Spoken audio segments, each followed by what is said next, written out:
gentlemen, boys and girls, children of all ages, Glow Sun Production proudly brings to you its best, brightest, and blackest combat review show there is on YouTube or anywhere else.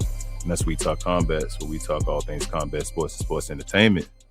I'd like to welcome you guys to another episode of our lovely show here. I'm joined by my lovely and wonderful co-hosts. I'll introduce them one by one. We have Madam Chemo Queen at the top. She is the queen of the ring of 86. How are you today, babe?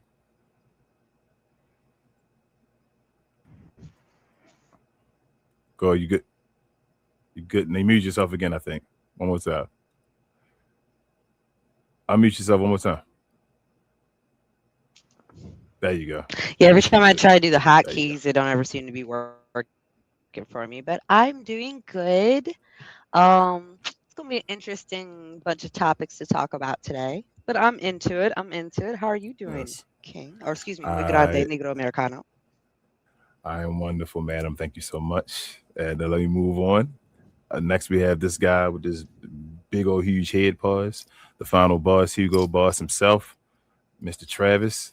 All what blinged out over there with how you feeling today, bro? I'm good. And I had to go back 05. You know, I found my little piece of back 05. I remember when you got that. Lastly, we have my guy over in the bottom corner over there. He's heavy developmental. Don't ask him about anything. What's that, Evolve or NXT related? Mr. Green, how are you today, bro? What's happening? I can't wait to talk about NXT and Evolve. Let's rock. All right, John. If you're brand new around here, do us a huge favor. Hit the subscribe button. Also hit the like button and the notification bell somewhere near my guy, Mr. Green's steering wheel or left shoulder down there. This guy. We'll talk about him a little later as well. But also, you're brand new. Other channels we have, We Talk Combat Clips, where we do condensed versions of the show all throughout the week. I drop shorts over there, so if you're interested, make sure to like and subscribe and all that mumbo jumbo over there. If you leave a respectful comment, we will always get back to you. We definitely like to be engaging over here. If you don't know how this show goes, we give our highs and lows, y'all. Basic review of the week of WWE product, as well as the weekly grade, I should say. So a letter grade. Also, we get into any wrestling tea that may be going on, some news and all of it may be going on, the hot stuff, and give our opinion on that. Lastly, we get to any questions and comments that may happen. I don't know who playing. I think that's Queen in the background. But as far as we get to questions and comments, so if you have any questions and comments, hit us up with the @ WTC. We'll get to your questions and comments. I'll post comments throughout the day. Throughout the day, but throughout the show. And then once we get to the end of the show, I'll post questions and I will answer the questions directly and all. So we appreciate you guys joining us so much as always. We have a good show today lined up for you. So if you want to talk to us about it, definitely hit us up in the comments and we'll talk back to you. But with all that being said, let's get directly to the highs and lows.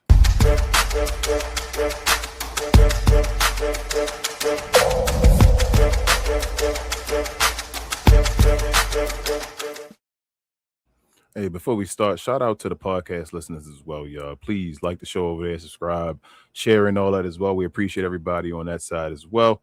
Thank you so much for everything you do. And let's get to the show, y'all. We had WWE, another week of it, starting with WWE Raw. Shout out to All Ego, Ethan Page making his debut with a victory over Javon Evans. We'll definitely talk about that and more today. Next, NXT, we had the last woman standing match between Zarya and Sol Ruka to end their rivalry, with Zarya finally getting the victory. We'll talk about that and more. On Evolve, we had Brooks Jensen, I think his name is, going against Cappuccino Jones and Evolve and other things. We'll talk about that. Shout out to TNA Impact.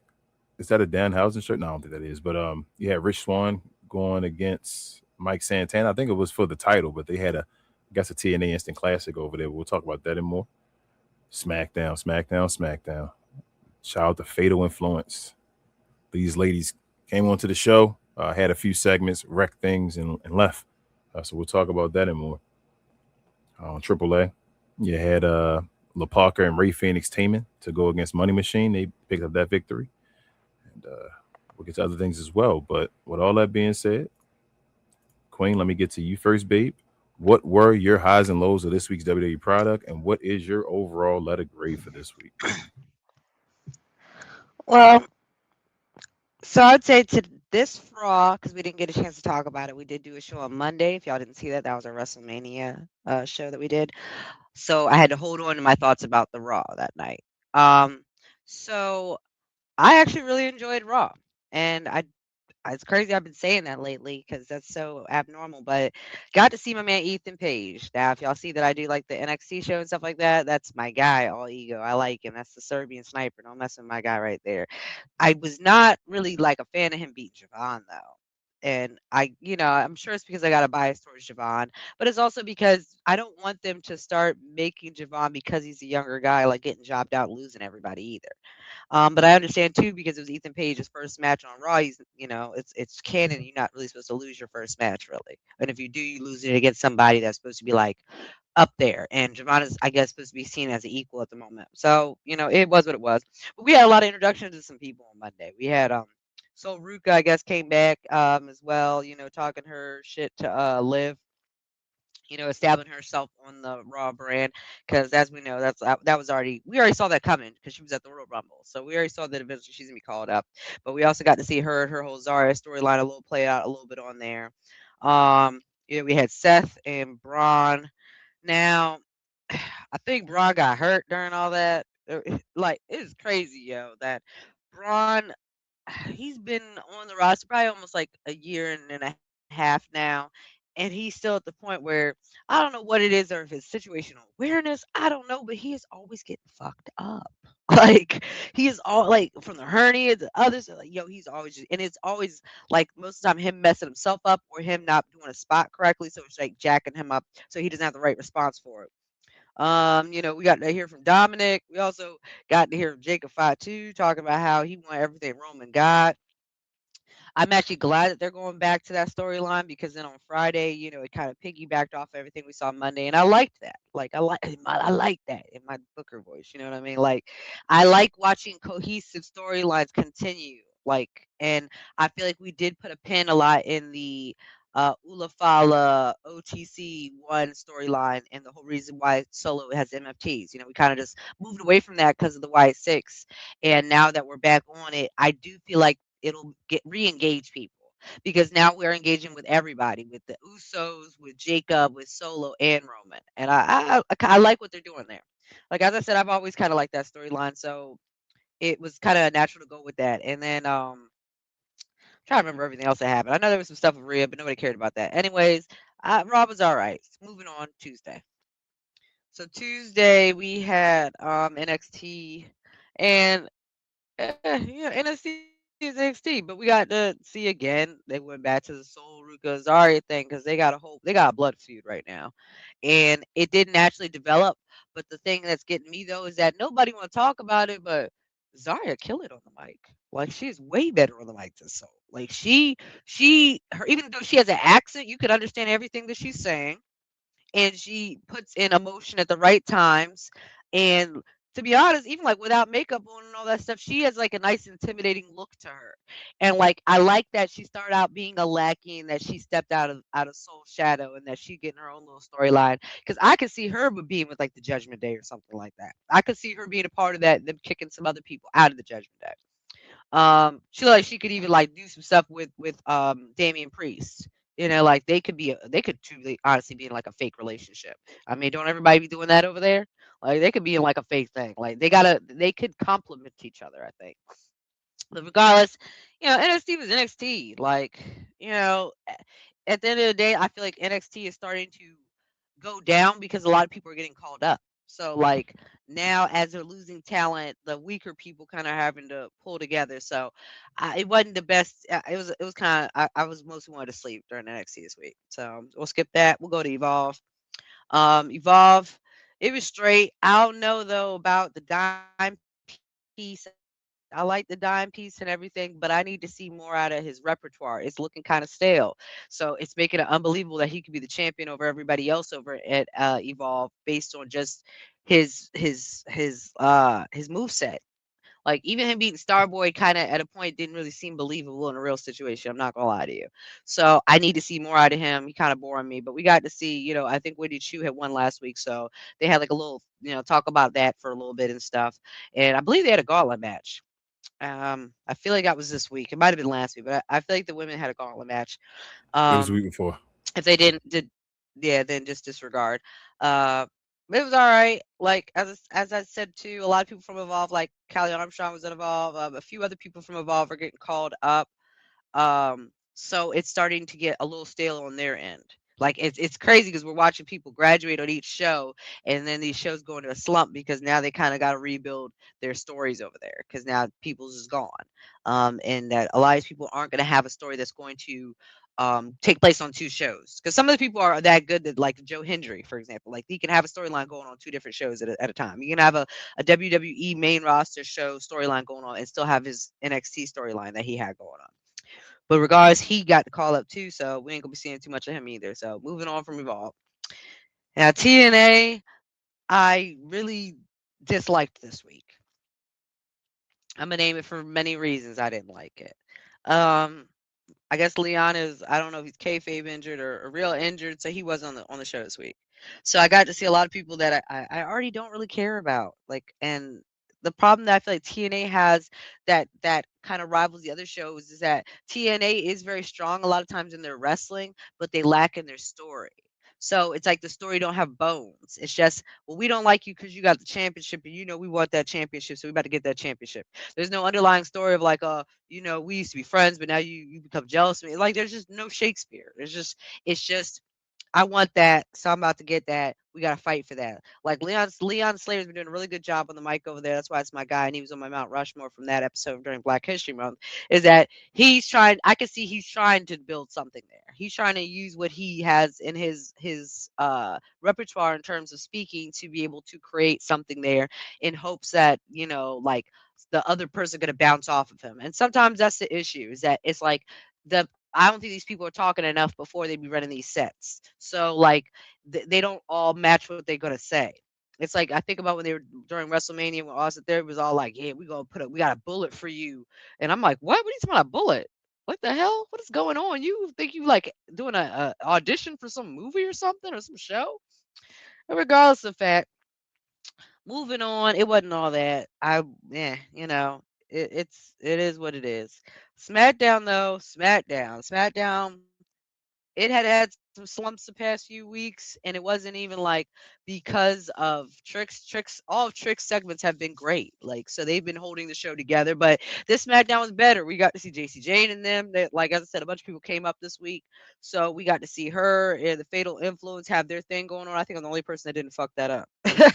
I don't watch all these people shows, and they always keep screwing up their name. But Fatal Influence, they had their introduction on the show, and they went at Rhea, and they saying that they go take out all the legends and shit, and they got a good boos. They got good strong boos from everybody. Like so, people were engaged enough to boo. So sometimes if it's quiet, that's when you know you fucking up. But if you at least get boos, people are looking and watching at you. They're booing you. They're paying attention to you.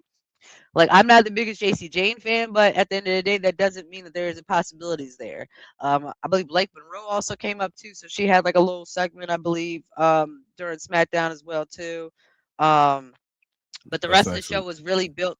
It was next week. Okay, well they were doing a teaser. Sorry, a teaser. So they had a little section teaser talking about Blake Monroe.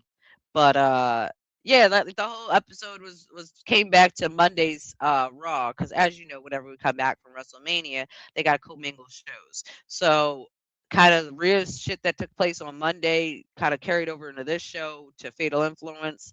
Um, and also like the Jacob Fatu thing on Monday carried into Friday SmackDown. So they had to fight him in Solo, and Jacob won. So they're trying to do something there because they had a confrontation of basically everybody else was kind of on the same side, and they're like, "Yeah, Jacob, you tripping? Like we're trying to be a family. You can't be just deciding you're the leader." And he's like, well, "I don't want to be a leader. I just want the money. I want a Roman guy. I want his shoes on his feet. All that shit." So that was kind of cool. They leave fitting at the right time. Like I'm always gonna call it when they end the show. They leave fitting at the right time, and I felt like there's probably stuff that happened afterwards that was cool too. But they kept us on a cliffhanger. We want to know what's going to happen with that storyline as opposed to not caring. Oh, I also forgot that Cody came out this week. I fucked that up. But he came out this week with his butthole eye. Him and talking to Punk and it got that big old doo doo looking eye. It looked nasty. And every time I see Cody when he gets injured for no reason, it's always just like, bro, what are you doing? Why are you trying to really put your body on the line? Like, we don't need you to do that. We don't need you getting your eye busted open.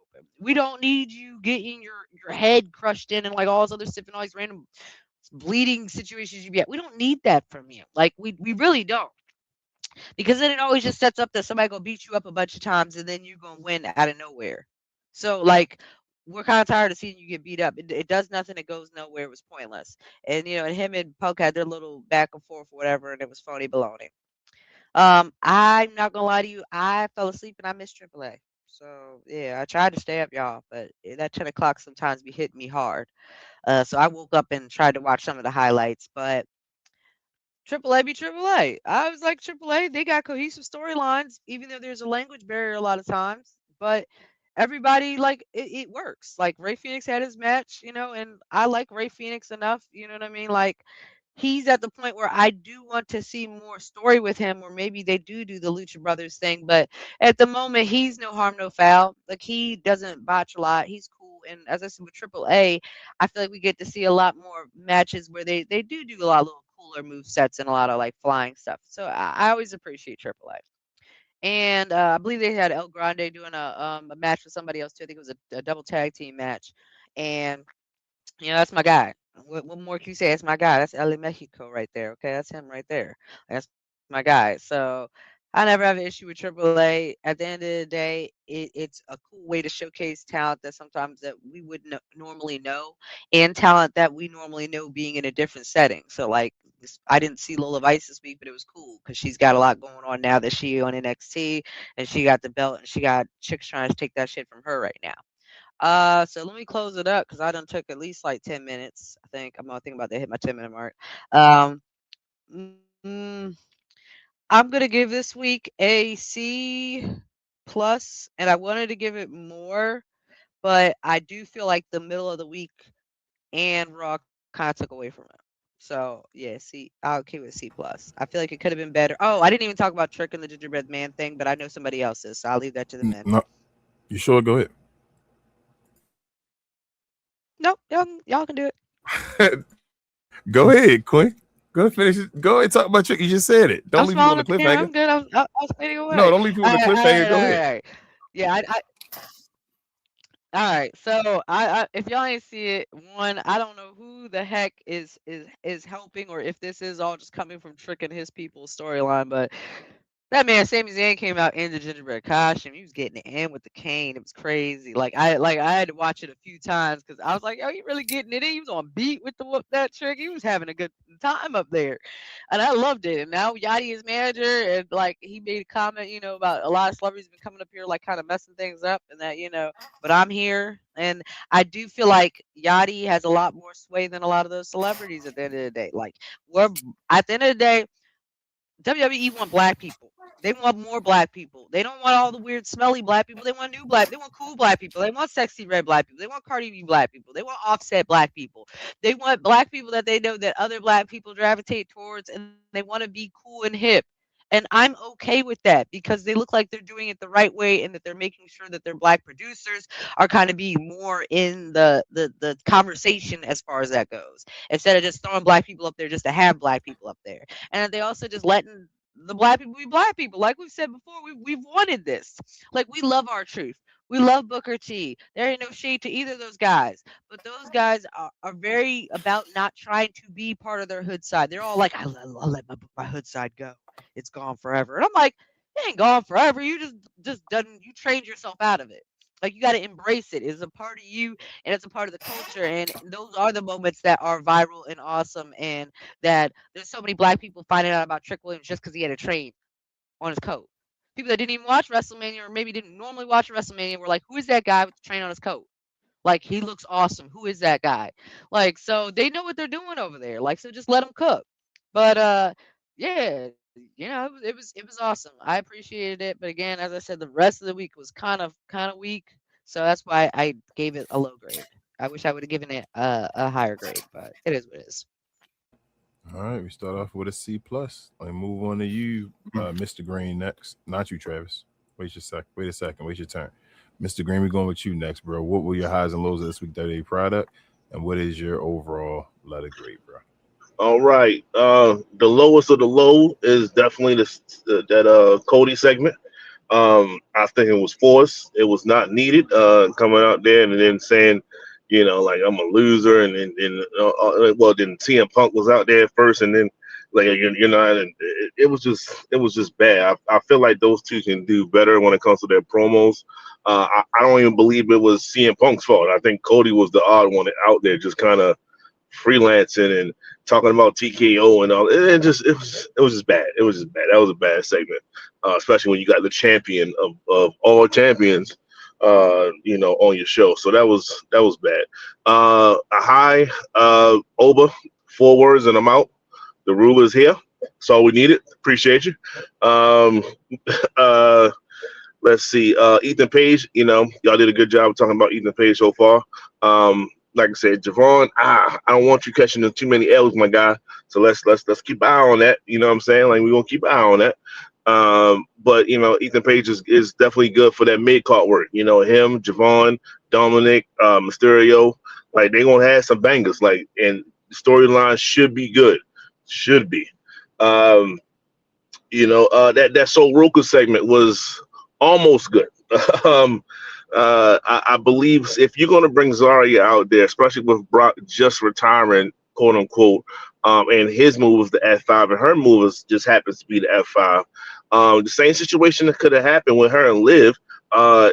She could have just did the F5 on the outside, and so Ruka could have got it counted out, which is a plethora of one of the ways that Liv wins her matches, through some outside interference. So that would have been nothing shocking, and Liv could have still won, and so Ruka did not have to get pinned. So, like I said, you're pinning Javon, which is already, he's trying to establish himself, and now you're getting so Ruka getting pinned. Although it was from the champion, it just didn't have to happen. So I don't like that. I don't like that. And the OTC segment, I think that did close the show. It was a very good segment, 5-2 and everything like that. And we're just gonna see what that is. The best part is, I think Roman just telling people like, hey, all right, we're going to see what happens next week. You know what I'm saying? So it's so sad that he's so part-time that when he says, yo, I'll be here next week, I'm like, oh, okay, well, I guess I'm tuning in next week. So that was Raw. NXT. I'm going to just go straight to Keanu Carver and Joe Hendry. I love the fact that NXT is coming up with different ways to win matches. Joe Hendry got knocked out. Now, I don't know how that's going to help him, but they already say he's going to be like the comedic guy, which clearly SmackDown has like damn near all of them, from Kit Wilson to R-Truth to Danhausen. I think majority, he's on both. But yeah, they have guys. So Raw has nobody for little segments and stuff like that. So Joe Hendry can fill that role very well. But yeah, he got knocked out. Keanu Carver knocked his ass out, and I was like, yes, like okay, cool. Let's see different ways to have matches, to win matches. Lola Vice knocks people out spontaneously, or she knocks them out and then get the 1, 2, 3. That's I like that. I like just be different. Try to be different as much as you can in today's wrestling. We had a casket match. When the last time I saw a goddamn casket match? I saw a casket match with 2 women, no less. So shout out to Blake Monroe, and God, the other girl name escapes me, but she won. But like Blake is she got that casket? She got buried. She's on to the next roster. Okay, it's time. She had that one little botch with Thea Hill. I think she earned it. She cool. She's a very good self-made talent. This character that she's developed. It's cool. And I guess the end of that NXT was Sol Ruka taking that huge bump. They say don't use 2 tables, and they say it for a reason. I think we saw the reason why you don't use 2 tables. It's hard to protect yourself, I guess. And she definitely got a concuss. She definitely got a couple staples too. So she showed a picture of her top of her head getting staples. But that's over. I think Zarya, obviously she won that, and obviously Sol Ruka's going to the next roster. However, I think that spot did a lot for Zarya. I think she need to have her time. She need to have her time being top dog, just as much as Jada Parker, just as much as Kalani, just as much as I'm gonna leave it at that. Kendall Gray, she can still wait a little bit, and Kelly just got there. So let's have them 3, and then Lola Vice kind of go do that thing. So okay, it's good things from NXT. Mind you, I did not mention Tony D'Angelo because I think Tony D'Angelo, he's hitting a rough spot when it comes to NXT. So you gotta I don't know. Keanu looked at him, stared him down. We'll see what happens with that. But yeah, I think Tony D might have peaked, and he's going to plateau. If he doesn't do anything, he's going to drop. So he has to maintain. The thing about being a chaser is you have to, like, once you get it, you gotta keep the fans interested, because we was interested during his chase. He got through Dark State. Now he's a champion. Speaking of Dark State, you can see the ruffles in them, and I love it. It's time for one of them to probably Dion Lennox to do a solo thing. So these are things that I like. So that's that. Evolve. You know, it was a conversation in which I was not a part of, but I overheard, and some things what was said was 100%. I don't like the champion. I don't think he deserves to be champion. It is what it is. He's not that good. But they don't have too many other people on there. But for hell, if you would have watched that strap match, Brooks Jensen, you can put the bet on him. He's entertaining enough, you know what I'm saying, with what he does, that cowboy vibe that we've seen since the beginning of wrestling. There's always somebody with some cowboy boots and a cowboy hat. So, you know, that was cool. Cappuccino Jones, once again, this is the same guy. If y'all watch week in, week out, you know, shout out to the ones that do. He was in a one-handed match before. Like, the dude is a great wrestler, and his mic skills are getting better. So there's other people that can be champion on this roster that they need to go ahead on and just take the belt off of Aaron Rourke or whatever his name is and give it to some of these other guys. When you saw the ending of that match, Max Adams, which was formerly Mike Cunningham or whatever, he literally changed his name last week. And the two people that he had with him, this tag team, that the Indian looking, the Native American looking guy, I don't know what his culture is, so forgive me for that, and the black guy, like, they are in shape. They look like a good tag team. Like, they got the look of a good tag team. So I like to see more of them. And also, the person that's going to eventually have the championship, in my opinion, is Dorian Von Dux. Like I said, this dude he's dominating his opponents right now. Like, they're just waiting to give him the title. So these are people that you want to look at. These are people that you want to keep an eye on, because they're going to be making their moves to the next roster momentarily. That leads us into TNA. I didn't watch TNA, so that gets a pause for me. I didn't hear nobody talk about my boy Ricky. Did he have a match on Thursday? Did Sosa? Did we bang with the Sosa? I don't know. I didn't see it. Hopefully he did. Hopefully Travis and King bring us home with that. But with that being said, let's go to SmackDown. SmackDown was it was okay. It was okay. It wasn't the worst. I like to dismiss all Jade rumors because she was not on that show. They was like, oh, she about to get the axe. No, her husband was actually going into, I think, the Cincinnati Reds or maybe the Atlanta Braves, one of those two franchises. Cincinnati Reds. The Reds, best. He was going to their Hall of Fame, just the team Hall of Fame. So if there's ever a show to miss, is when your husband is going to a freaking team Hall of Fame. But that's also with the fact that, you know, she also said that she wants to wrestle on Raw instead of on SmackDown because it's Friday night. You know, I get it. You know, there's no shade to Jade. She is a champion, or unless she's a championship type of person, so she can say certain things, and there's no harm there. But she was missed.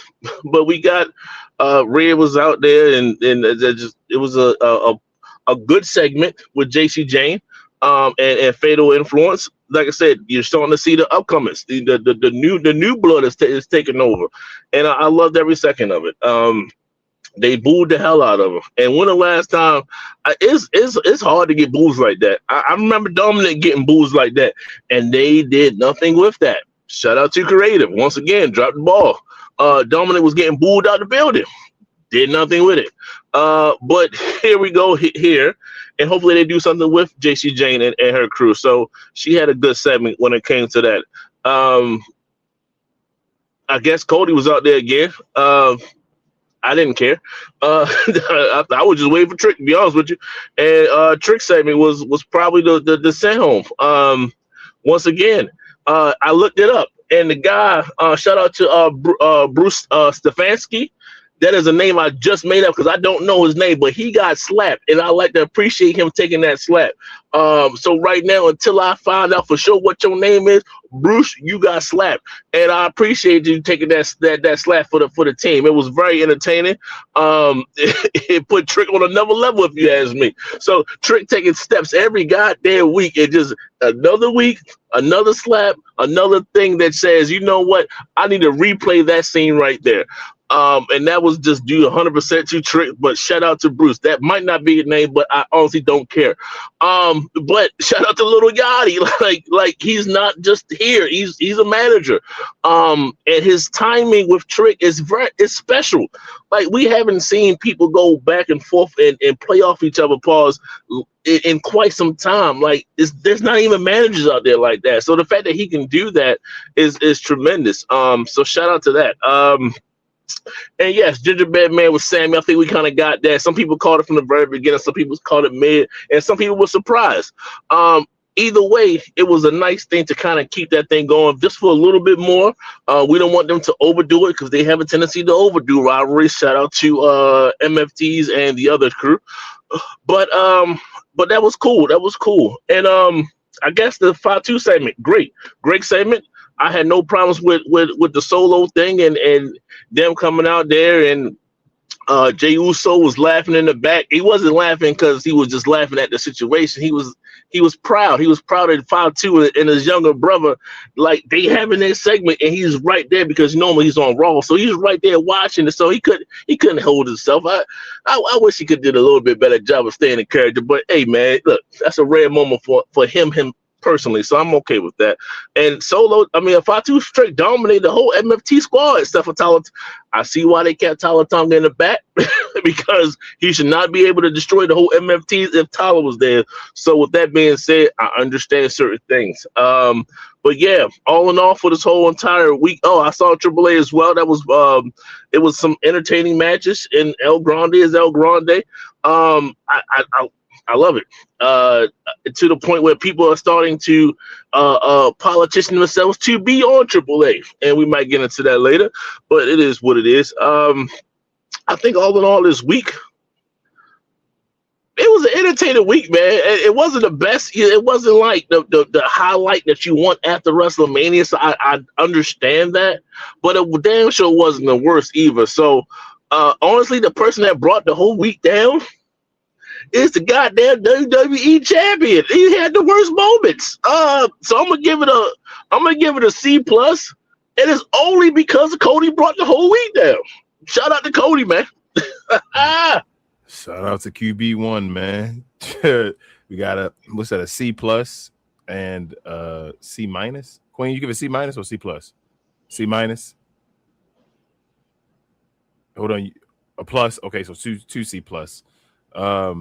Let's get to the final Hugo Boss. What you got, bro? All right, so basically, like I'm gonna agree with everybody for the week too. Also, Raw was pretty average, you know.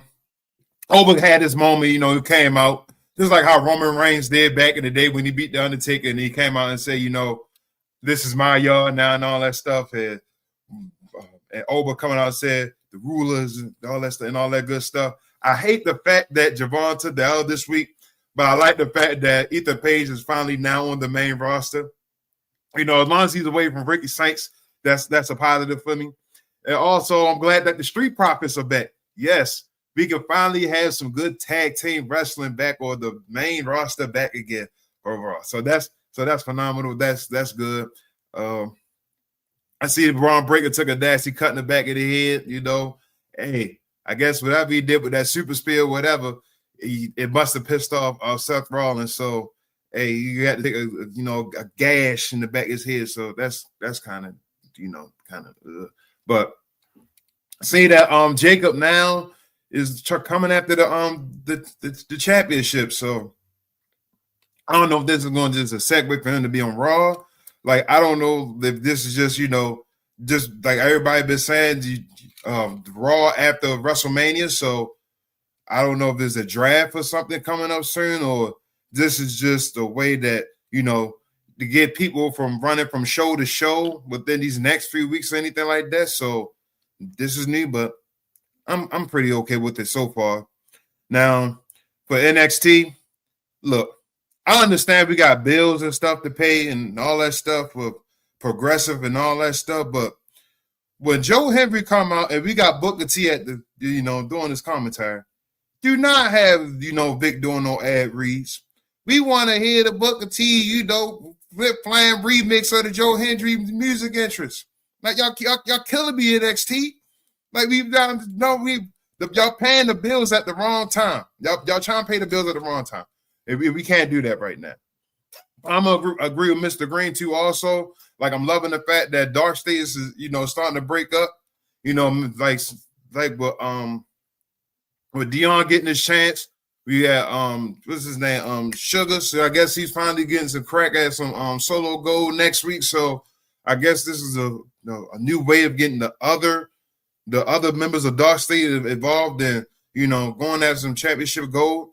Now I love the last woman standing match. I had no problem with it. I'm gonna agree with Queen, the Queen of the Ring, like Zarya. I don't know what's like. I thought that when they was gonna break up Soul and Zarya, I thought Zarya was just gonna go just straight like flopping. But I think this is working out more than with Zarya with Soul. I think like Soul is now missing her. I would say to her point or whatever. Like she should have been up when she beat Bailey at Saturday Night Main Event. But that's my opinion. Like she lost some aura. And I say that back to that time they was in that ring and before this whole match and everything was starting to break down and how they had their little promo in the ring. And Zarya, had some big points and all that stuff. And it just seemed like when Soul was talking, the crowd was drowning out Soul. So she's just using the ball. But anyway, I'm loving the fact that now we got a new guy. I guess now he's in the title picture, Keanu Carver. I guess he's going to have his moment with Tony D'Angelo soon. I mean, I ain't like the fact that he beat up Joe Hendry, though, but that's just, but I get the point, though. You got to, you need that guy to establish some, some type of dominance, to get some aura and all that good stuff. So I thought it was pretty cool. Now, for Evolve, dang. I hate the fact that homeboy, I forgot what his name is. I know it's Luca, but I can't remember his last name. I was like, damn. When I said he got let go, and he just had the match with Tate Wilder in there against Cam Hendricks, and it was that Haley Riggs. So he just had that match and all that stuff, and it was getting no disqualification, or it ended. Well, also, I thought this bull rope match that was pretty cool too. Also, like it wasn't bad. I wouldn't say it was funny or anything. It's just the part that I hate about it the most was that and what Mr. Green said. The homeboy, he changed his name so many times. Abrams or whatever. Like he had to interfere, I guess, to try to Adams, if I'm not mistaken. Max Adams. Max Adams, okay. But I ain't like the fact that he had to interfere though. But I thought the match was pretty good within itself too. But that was cool. Now for TNA, I did see TNA.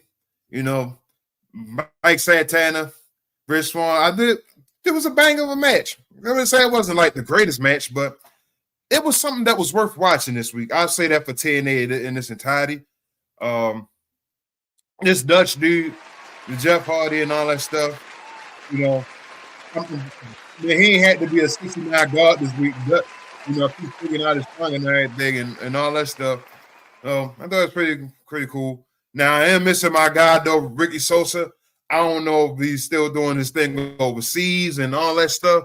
I don't know if he's trying to clear out some of those obligations he's got over there. But we need you back in TNA, bro. Like I need you back for my piece, for my Thursdays, so I can enjoy TNA for the rest of the week. But anyway, on the SmackDown, though SmackDown was cool. I love the Trick segment, him, Lil Yachty, and everything like that. When I'm saying that, well, Sammy wasn't, involved or, appearing or anything like that. Like I was thinking, like when I seen the gingerbread guy a few times, it was like was a possibility that Sami Zayn could have been in the gingerbread man suit. So I thought that was cool. Now, it was cool saying, Fatal Influence, call up to the main roster. But I thought it was just gonna be Jacy Jayne because I don't see nothing really with the other two women. I think her name Phelan and what's her name? Laney Reed or whatever. Like, I understand that she was the speed champion, but it's like, okay, you've been that for a hot second, but what have you done really outside of that? Or you about anything, to see. That's why been made. I guess we got grade C now, but yeah, but I thought we would probably at least see something like that before she even got to the main roster. She got all the heat, not to keep cutting you off. Jacy Jayne got all the heat, right? She got a faction already. They gave her a faction day one. Faction. She has heat. They did the right thing. Yeah, but says so like for that thing, I guess that makes sense in its entirety. They love the fact that my man Tama, he said, "Look, what are we doing out here, man? Like, I'm like, you see what happened with the Y6. Like, you gave him the lantern back at the right time, and now you trying to interfere yourself with Jacob and Roman's situation.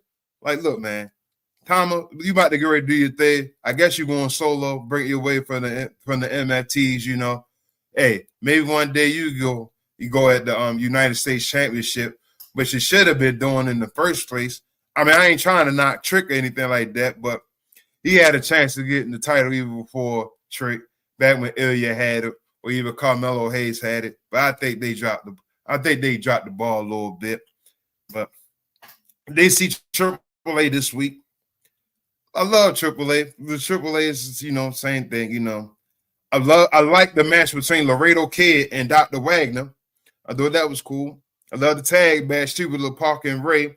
Now, Ray and Laredo Kid, they need to have that match soon for the what do you got, I don't want to say the Latin America, but their Cruiserweight Championship, because I think Dr. Wagner is their Latin American Championship. So at some point they need to, get this out the way.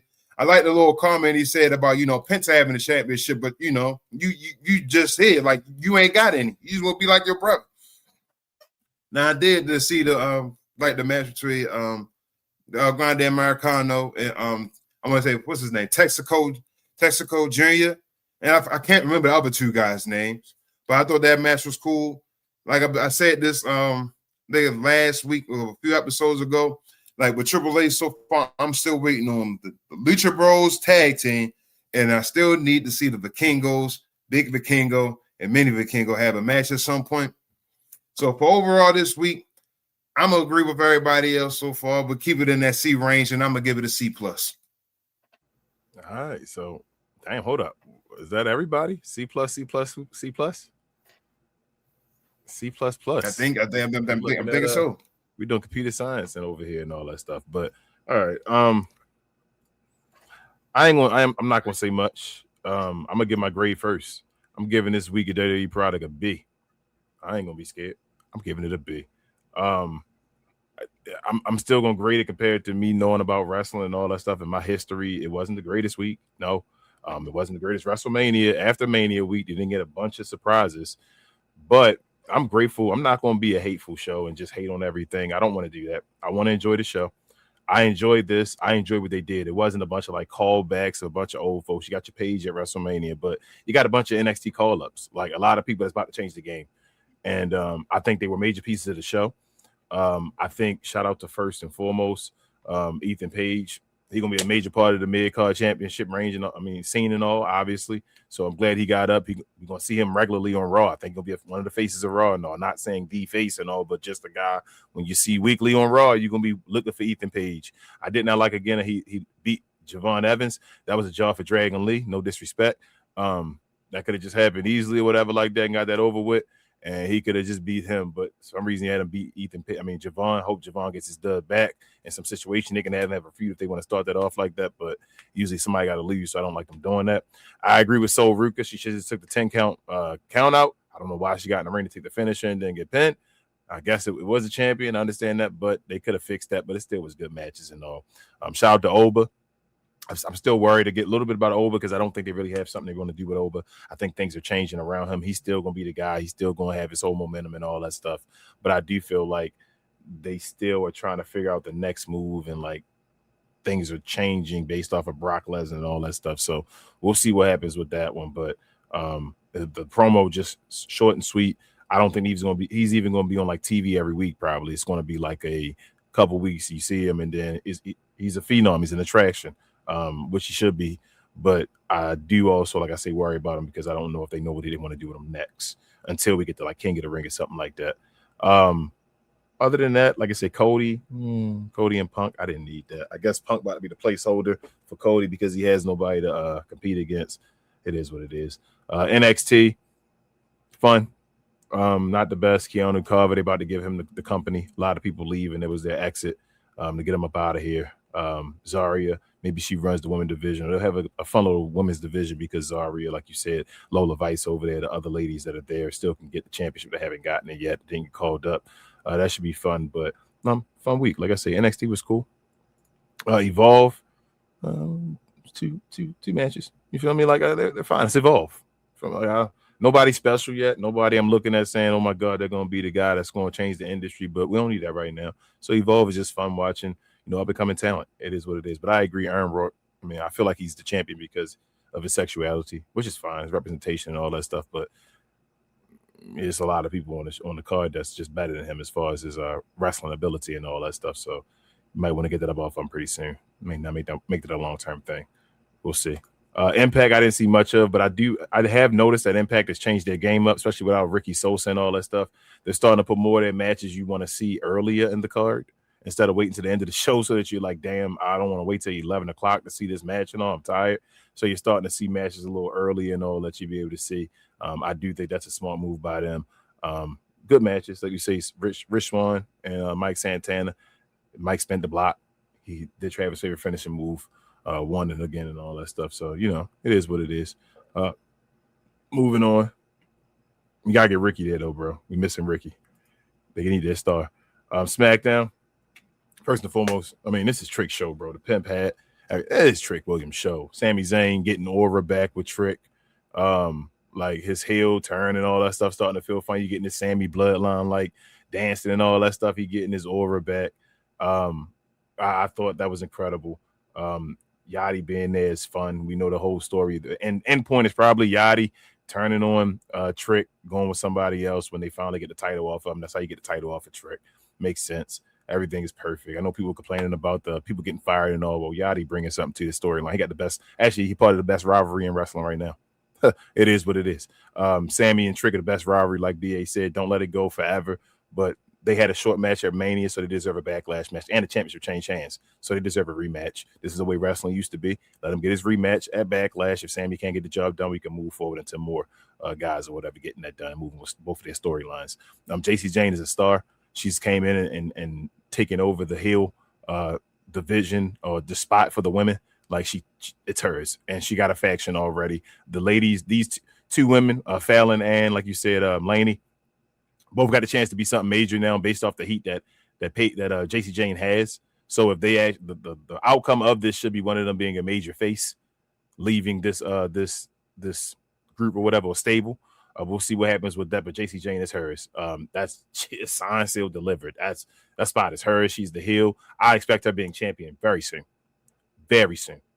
With all this, especially if it continues and all. She's great on the mic. She's great in ring, and she has the nose and all that stuff to be like a Triple H, a heel and all. She knows what it is, but that's not to say she's the worst looking lady and all that stuff like that. It just is what it is, and I understand she knows her role and she does it well. She's awesome. Like I say, major star in the game. She is going to do what she does.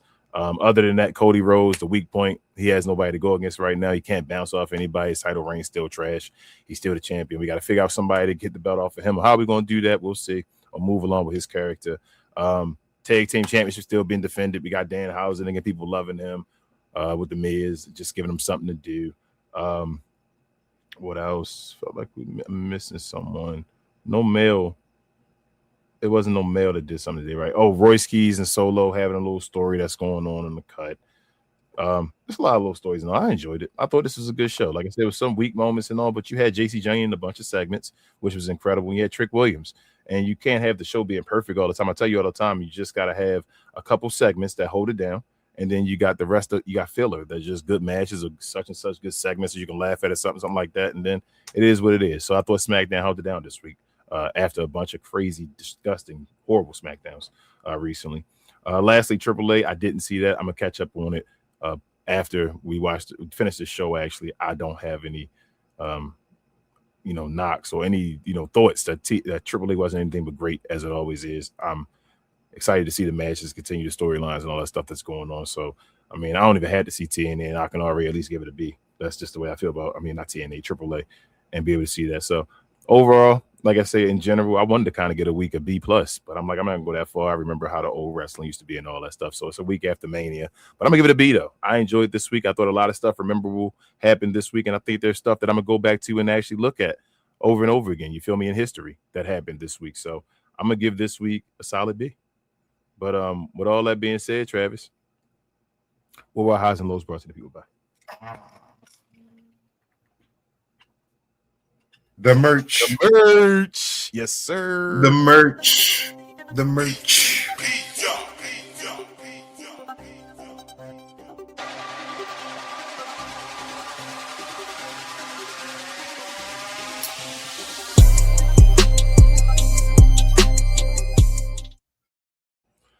Travis, I could hear your chains the whole time throughout the whole video. Travis, you was like bling bling, and it was hitting your chains and the mic and all that stuff, bro, when you spit your verse. So I got you. But yes, definitely check out the merch, though, if you haven't already. Travis has one of the NWO black and white inspired t-shirts on right now. We have the black and red inspired NWO as well, the TNA inspired shirt, or call it Trickin' maybe if you want to, and also the Nation of Domination, as you saw on there. The links are in our video's description, also on the page, the show page description. If you need the links for any of those, you don't have to do anything, but if you want to support the channel, we appreciate you guys so much.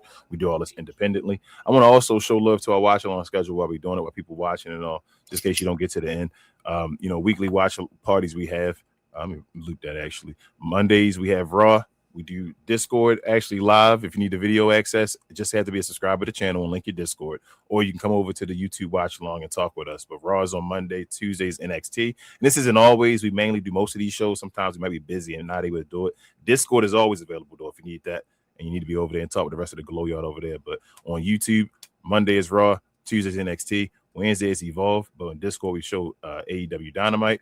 Thursday we show TNA Impact. Fridays we show SmackDown, and on Saturdays, if there's no PLE for WWE, we show AEW Collision, and then AAA, Luchador Worldwide or whatever.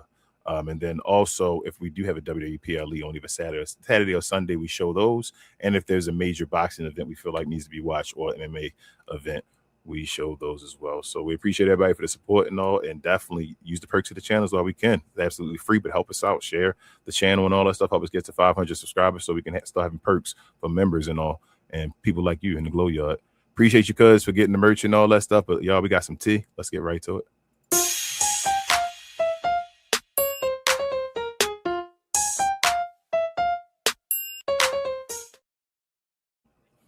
All right, y'all. Say his name and he appears. Wave your hands from side to side. Say what we saying, Travis. What we saying? Yeah.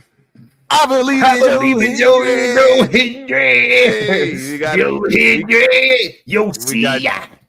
Joe Hendry is here. He is officially a member of Raw, starting out on next week, Monday. Well, actually tomorrow, we'll have Joe Hendry having a concert and actually establish his first rival. So I want to know you guys' opinion on who you think will be his rival, possibly. On Friday, we got the news that Madam Blake Monroe is finally getting her call up from AEW to NXT to now Friday Night SmackDown. So we get her. And last but not least, especially for the guy Travis, the final Hugo Boss, his arch, or I should say, his rival or arch nemesis, Mr. Ricky Saints himself, showing up on Friday. Dude. No, Mr. no, Absolute no, is showing up on Friday to bless us with his presence. And Travis, I just want to know from each one of you guys, Travis, Queen, yes, BA, or Mr. Green as well. What do you guys think about these three guys being called up? How do you feel about it? Just your overall opinion, y'all. What do y'all think? Real quick. Well, I like everybody talking Ricky Saints. That's just me. Okay. He should. Go ahead, Queen. I know you want to come back. Unmute yourself. You muted. Unmute yourself, babe. There you go. I had unmuted myself. I don't know why I got remuted. But yeah, all those people basically we kind of already foresaw them coming up. Ricky, this ain't his first rodeo though, so I'm hoping this one go better than his first time. But he went to Joe Hendry, like we already knew this was coming. It was like the trick thing. We were just waiting on it. This is the next crew. You know what I mean? But I mean, I think everybody gonna find their place. But Joe Hendry, he gotta do something about his body. I'm sorry. He don't take his body as seriously as he should, as much as he takes his shirt off. And it's not because he's like a husky guy. You could tell, like, if you go look at his old wrestling stuff, he wasn't as husky. He got to mold all that weight that he got on him because he'd be looking sloppy now. Like, he'd be looking like he got little love handles and stuff. If you don't recognize, he got to give him a better wrestler. That's why he got a cap. That's why he got a cap that they talking about. But go ahead, Bia. Mr. Green, I'm sorry. Well, I think he is slowly and surely getting into a little bit better shape. He realizing that call-up was happening, so he's not as chunky as he was when he first came on NXT. But I like Joe Hendry. I like to see what he can do. But as for his first rivalry, I have no idea. I thought that Danhausen was going to probably mess it up some kind of way, and then just going to stall it out one more time. But like I said, it's good to see him. Ricky, obviously, Blake, obviously. These are full fleshed out characters, and that's what it is. I think sometimes we get away too. We went through a whole gimmick era with the early 80s and the 90s and stuff. So we went away from that type of stuff. But it's okay to get back to people that hone in on your character. Ricky Saints is a character. Joe Hendry is his own character, and same thing with Blake. So these are things that I like. They're not carbon copies too much of other people. They're themselves in a characteristic form. And I like to see what they can do with themselves. So hopefully sky's the limit when it comes to all these guys. But yeah, so with the people that's coming, people had to go. So, it is what it is. This is the cycle of WWE as much as life itself. So it's all good for me. That on your back at least like 5 years. That's you, Travis? Yeah, I'm about to say so I 100% agree. Like I'm pumped to see Ricky though. Like everybody else has been. Blake Monroe been teased. They want to see that since she been back in the day. I can't think of can't think of her name right now. I'm tripping. Her old AEW name, but they've been wanting Mariah May. Yeah, Mariah May. Yep. Joe Hendry, but I'm excited, man, to see my guy Travis. Me and Travis watching SmackDown this week. Ricky Saints, baby. Ricky. I ain't watching SmackDown this week. That's trash. No. They can bring Ricky out there. They want to tell you the truth. Ricky. No. Yep. That's all I need. No. Man. Oh yes. I saw that, Queen. I saw that. I'll say something. Queen, you just dropped the news in the chat. I saw it. I was going to wait, but allegedly, according to Fightful Select, shout out to WrestleMania. I sound like them.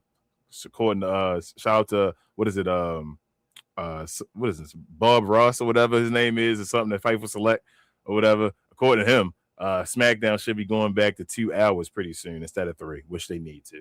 That'd be incredible. God damn. Oh my gosh. Yeah, the show might be perfect when they go to 2 hours. It might get to a point now with the talent they have. 2 hours is probably perfect, but go ahead, Queen. I'd like to have a life on Fridays. That'd be my whole thing. Is that sometimes I want to go out on a Friday or something. Like at least if it end early. Then at 10 is awesome. Rank some, but some of these Fridays. Yeah, it's perfect. Like you can hang out real quick or something. Like you and I can hang out. But that 11 o'clock either one of us will fall asleep every Friday. Either one of us will go to sleep. Halfway through the watch long. Every Friday. It's one of us. The next news, let me see if I can find the daggone picture. This right here. So allegedly, shout out to Dirt Sheet Radio for this one. TKO president Mark Shapiro confirms that TKO has full control of WWE creative and spends lots of money to bring in stars and market WWE. So I just want to say a quick piece about this, and anybody can say what they want to say. I know a lot of folks around the way and on shows and all have been trying to give Triple H the benefit of the doubt when they hear this shit, and they like, find another way to get Papa H out the dirt and say, this happens and it's great. This only says what WWE has always done forever: get celebrities involved with main events and all that stuff. Now let me flip it and reverse it. Shout out to Missy Elliott. Triple H is the reason why Cody Rhodes still the champion right now, guys. That's always been his story. That's what he wanted. Everybody wanted Randy Orton to be the champion. TKO, they did involve Pat McAfee, and he shouldn't have been involved because you really could have built on the legacy story and all of that. But they wanted Randy Orton to be the 15-time champion right now, which would have been the last. And no matter what happened, if Randy had been champion, you could fix the story and go from there and continue after WrestleMania with WrestleMania Backlash and continue with that with Randy being the champion. But because Pat didn't want to be involved in all that stuff and they bullied him and all that, Triple H went back to what his plan was going to be, and Cody Rhodes winning the champion or keeping the championship. So Cody is still sitting here with no competition. But that's my piece real quick. But you guys have anything you want to say about this? Now that they've released this and say anything? Travis, no? Queen? Guys, You still go ahead. like Go ahead. so Yes. this is one of the situations where we oh, you can hear me? No, yeah, I like can. we Definitely. basically have watched how the product has changed. We've watched how the product has changed since TKO has taken over. And I know a lot of us want to blame Triple H, but it is still like partial blame. Triple H is not innocent in this at all. Triple H does have power, and it may not be as much power as we expected, but he has power over the certain things that he does, which the main thing is the talent. Now, I'm sure the TKO probably puts their hands in a lot of other aspects of it because they know that they're paying for it. But as far as the talent goes, yes, that is Triple H. Now, the other thing going on, like with the celebrities and all that stuff, that's not inherently, I mean, they're talent, but they're not WWE superstar talent. That is definitely a corporate decision, just like a corporate decision to put all these goddamn ads in these commercials and all these ads and sponsorships all over everything. That is entirely a TKO situation. Before, it used to be very different back in our day, was that there was advertising, but it was like quick, or it was either on just the merchandise or it was just commercials. Like it was one or the other. It wasn't both. It was like on the show, you can't tell what is a commercial and what's not. They'll be having conversations talking about what somebody did in 2023 and then saying, yeah, you know, we're going to watch the Snickers replay. Like, huh? Like, yeah, this is a replay from Snickers. This Remember, is- why if you're hungry, why wait? Like they'll do like it'll be in the middle of a conversation. It's almost like Black Mirror. They're all Like- in marketing and management together, Queen. That's how I Yes. feel. You feel me? Like, so they all get the blame. It's like I'm not going to excuse. I'm not saying you're Yes. saying not to. I'm Yeah, just that's why saying I that's said the way. he's still Continue. responsible. Yeah, Yes. he's still responsible. These I guys agree don't with know that. Yeah, wrestling, he's still and responsible. Triple H He's supposed to be the not guy that innocent. knows wrestling, but he's not the guy that should be holding stuff down Yes. because he's making bad decisions on him knowing wrestling. You feel what I'm saying? So that's how I feel. Mr. Green, And yet, Go ahead, and Kim. ultimately, he's the face. Of course, those people aren't gonna be all out there. Oh, sorry. Yeah, but he's the face, so he's naturally gonna take the blame, just like a coach on a team. Like sometimes it's should. the management's problem, but we look at the coach first because that's who's talking. as he should. Just and shout out to him saying Pat McAfee was the face of WWE. He said that, not Mark. Mr. Green, you got something to say? Not too much. Not too much. It is what it is. Like, don't take that fire pause off of Triple H. Don't take that spotlight off of Triple H. He needs all. I need all eyes to focus on his product and the things that he does, because what he's doing is he's failing the company. Most of these releases are guys. Oh, that hold people on. that he probably. We're gonna get to that. We're gonna get to that. Don't All right, bet. yet. Mm-hmm. Bet I'm not gonna mention no names, but the reason why people getting released is because they didn't have no work, and some of these guys just didn't have any creative behind them. Yeah. But that's your fault, Triple H. That you have to do that. And I heard that you wasn't even there on Friday. So these people are getting released, and you don't even have the goal to show up. Like, that's a problem, dog. So like it is what it is at the end of the day. Like you said, King. I appreciate you putting that out there first and foremost, Pauls. Like, yo, don't let none of these smoke screens fool you. Don't let none of that fool you. It is what it is. It is Triple H. TKO can only do so much. They don't know the business. They don't know mid-cards. They don't know how to sell shows on a Raw or a SmackDown to build feuds for their main events. They don't know none of that. It's all Triple H, and he's failing at that. And if you listen to Road Dogg has been teaming up with Billy Gunn doing little podcasts and stuff like that. The more he talks, the more little pumpkins, breadcrumbs he's letting out. Like, a lot of this stuff is Triple H. A lot of this stuff that people have ideas, he's shooting them down. And some of these ideas probably would have been like, yo, let's rock with that. You know what I'm saying? So, like I said, like, Road like you Dogg said, he was a scapegoat. Road Dogg said he was a scapegoat because of Triple H. There you go. Keep it on it. That's what it is. But all right, y'all, let me get to the next story real quick. We got two more. First is this. BA just touched on it a little bit, pause. But shout out to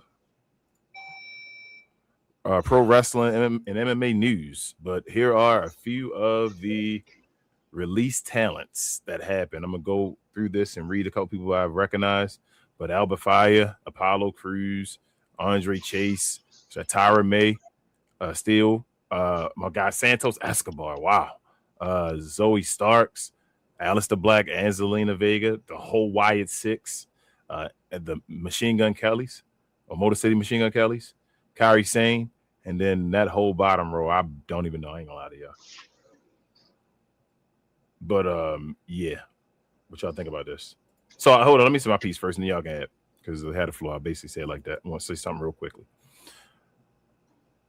I wish all the best for everybody else, especially like Aleister Black and Zelina Vega. They probably gonna struggle with this because WWE let them go, and AEW they kind of did them dirty. Nobody here was a needle mover, and that's no knock to any of them. I'm just gonna keep it real. I don't want anybody to lose a job, but there were a lot of newcomers coming up. You knew this was going to happen. It happens every year. This way, you got to put yourself over. You can't rely on just the company as well. Guys like Apollo Crews, shout out to my guy Apollo. He made money for a long time, man. He was the face of main event and all that stuff, but we knew something like this was going to happen. He wasn't being used. Like, he was just sitting there. The Wyatt Six, we don't know. They tried with them forever. They could not get over. That shit didn't work. It was trash. Motor City Machine Gun Kellys, been trash since day one when they gave him the championship. We yelled about that. They gave that to them to try to put them over. They couldn't put themselves over. There was nothing about them that made you gravitate towards them, no matter. So here's, last thing. It's not about wins or losses. It's about being on TV. When you're on TV, you make most of your time. When you make most of your time, you make it memorable. Shout out to Johnny Gargano and stuff like that. When you being shown and all, something that you remember.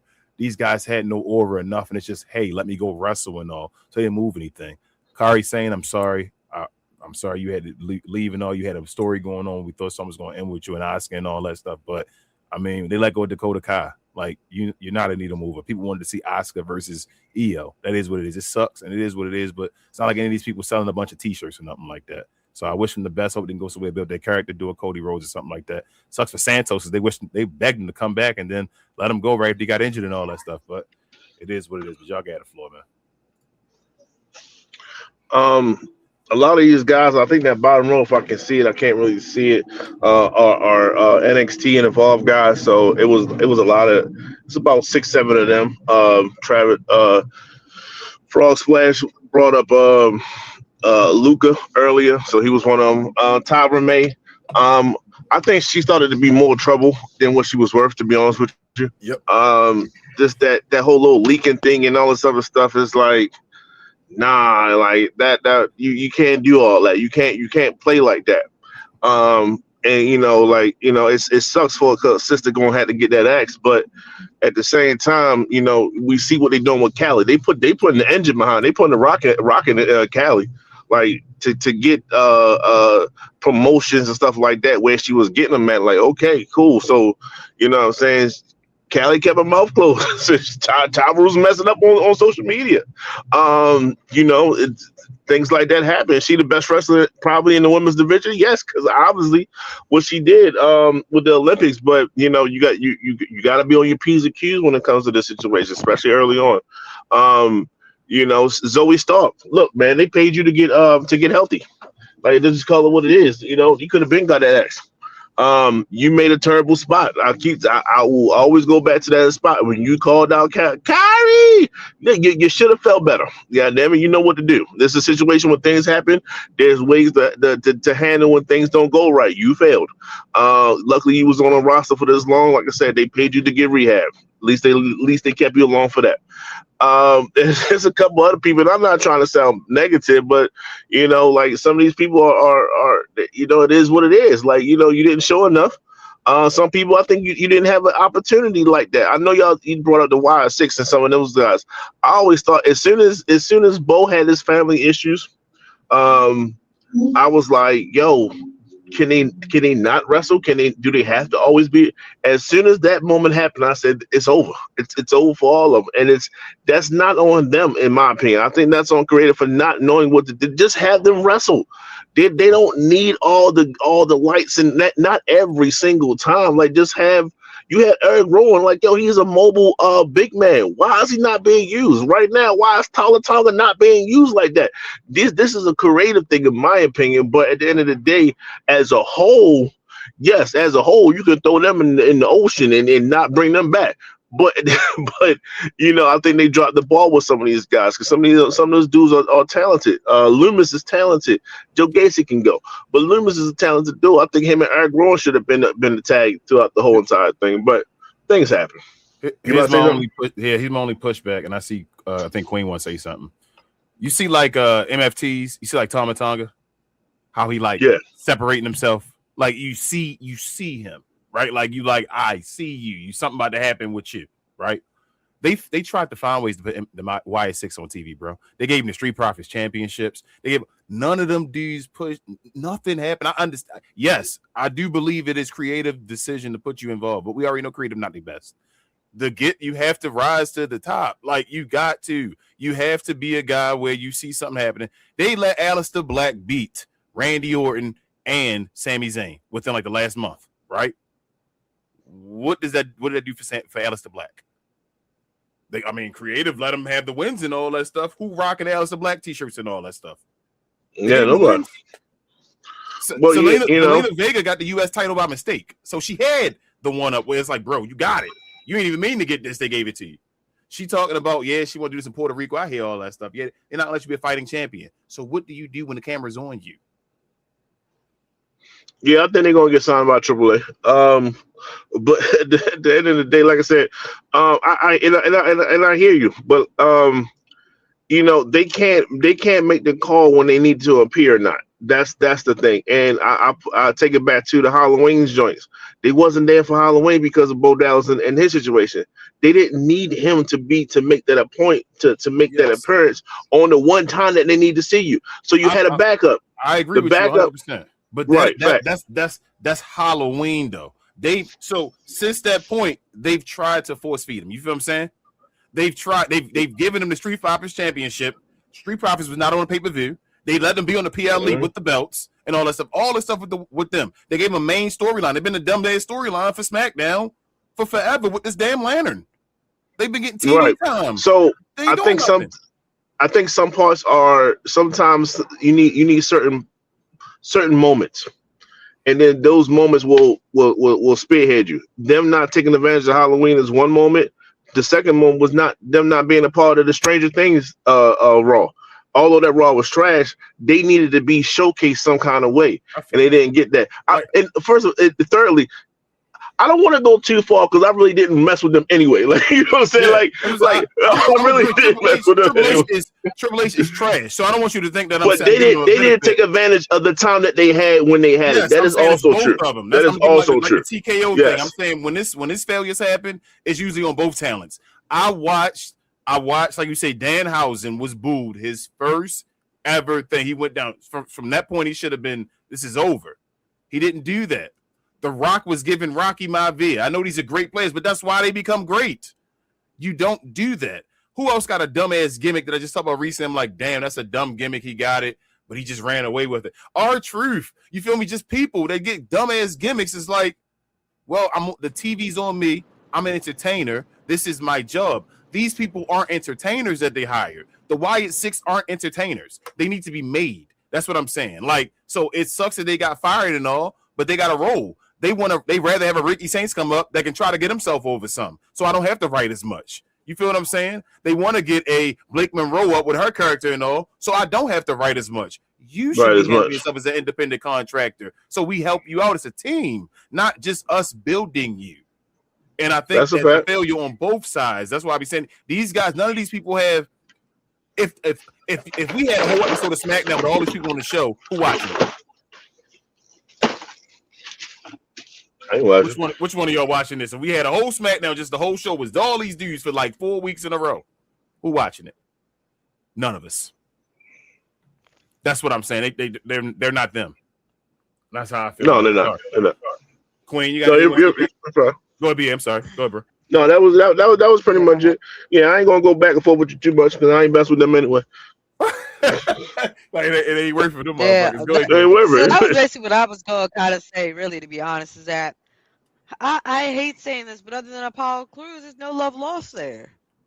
Like, what did we lose by having like them people going away? Yeah, I understand the locker room. They got feelings and stuff. They friends and shit. But on a wrestling note, what did I don't know. what is there any of them leaving change? People and then To people me, trying when I thought about all the main storylines, it don't change shit. It don't change Nothing. nothing. and then people trying to Like compare the Secret Kyrie. Herbis, for example, what's her face is already gone. Chelsea Green already been doing her own thing anyways. Like she don't even need them no more. She don't even really like she could still be Chelsea Green without the Secret Herbis. She don't need them. The Secret Herbis could be anybody, to be honest. It could just be two women in tuxedos. They don't need to be nobody. Kari Zane was just, I don't know what the noise is, but Kari Zane was just behind Asuka now. Like, so she was just falling behind that whole storyline. So we don't really need her. Again, she's probably somebody people like, but we don't need her. Y6, we did not need that Lantern storyline. It didn't change anything. It didn't add anything to the story. We can forget it. Like, it's forgettable. Like, if we didn't go through for 5 months, we already forgot it. They keep trying to compare Kairi Sane to R-Truth, right? And I'm like, that's not the same. R-Truth was always, I told you before the show, on that shit every week. Yeah, but R-Truth was always one of the top merchandise movers for the WWE. Yes, that was the next he was thing I was moving stuff in numbers. People was watching and they were buying his merchandise. Nobody's wearing a Kairi Sane shirt. No knock. I'm sorry. Like, it's not the same thing. Mr. Black, it's not about the last being black time or white. thought about him and his lady was when he did the ambulance match, and nobody really even cared about that. Like, and it's like you got to just think about it in the realistic point of view is that people get fired every fucking day, yo, and they were not contributing anything to the product for anyone to care. R-Truth was every week still on the show contributing to a storyline that was going on because the Ron Cena storyline. Was the whole point at that point we already kind of had a feeling that John Cena was gonna be gone. We talked about this already.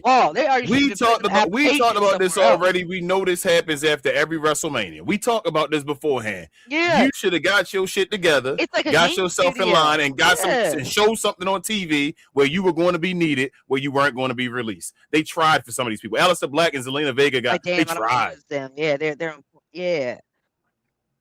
You feel me? They tried their ass off. Yeah, I don't want to hear that. But other people too. The other people that was like, it don't even matter that you're gone. Well, let me get to this like, last. Okay, I guess everybody tried it in that respect.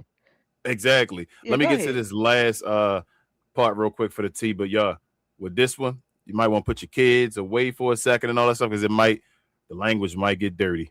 But you've been warned. Warning: shots will be fired during this presentation. Shout out to my guy Kyle over at Black Couch Booking. He's been on the show before. Check it out. I think the episode was something about Oba before. Maybe we talked about. I can't remember the exact episode. I'm sorry, but he put out a part today, a show talking about most hated. Some of black women, and it says the IWC hates strong black women in the WWE, not in kayfabe. And he had a rant that he went on, and I listened to it. It was a great show, man.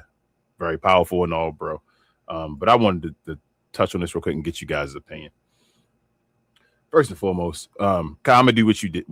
I know you were trying to talk about it, but I'm gonna do it like you do it. You don't owe nobody a fucking apology, bro. You don't owe nobody a fucking apology. It's hateful white people that fucking hate what we do.